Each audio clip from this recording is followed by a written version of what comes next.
Hey there, this is Sam, and in this video I'm going to show you how you can edit your review collection page, and you can add your own content if needed, and how you will configure it. Okay, so once you import the snapshot to individual sub account on under your agency, then you will see this funnel here. Okay, review kits funnel. Just click on it, and then you will see there are two different pages. The first page is review collection, and then the thank you page. Okay, so let me open the review collection page into the editor. Okay, just click edit and it will be open here. Well, here is the review collection page. Now you can change the logo. Okay, just select the logo and then upload your logo from here. You can if you already have uploaded image logo, then you can do it. Otherwise you just need to click here new upload and then upload your logo by clicking this. Okay, so in this example I'm not going to upload any logo as I already have one of the logo here.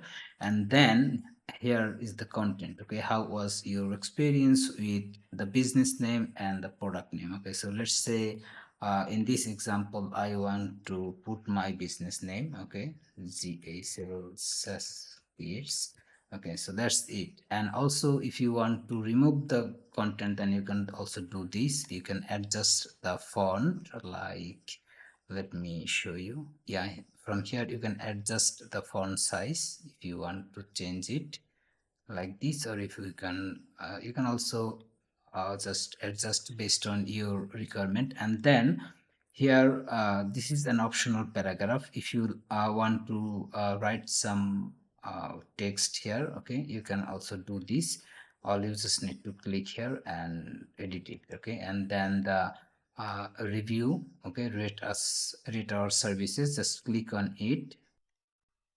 Just click on it and it will give you the option to edit. And also at the bottom of this page there are some copyright content. Okay, so here you just need to change the name of your company, and here you already see this GHL SaasKits as our company. We just added for the demonstration.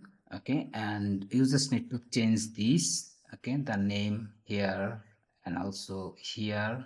Okay, and again there is the website URL. You just need to remove this and you can replace with your website address. Okay, so that's it. But in this case if you want to add some more content, then you can do this just like any other GoHighLevel page. Okay, the editor will be work just like any other GoHighLevel page. You can make any other changes required. Okay, but by default you will get this content and you can edit everything from here. Okay, so that's it for this video. Thanks for watching. Have a nice day.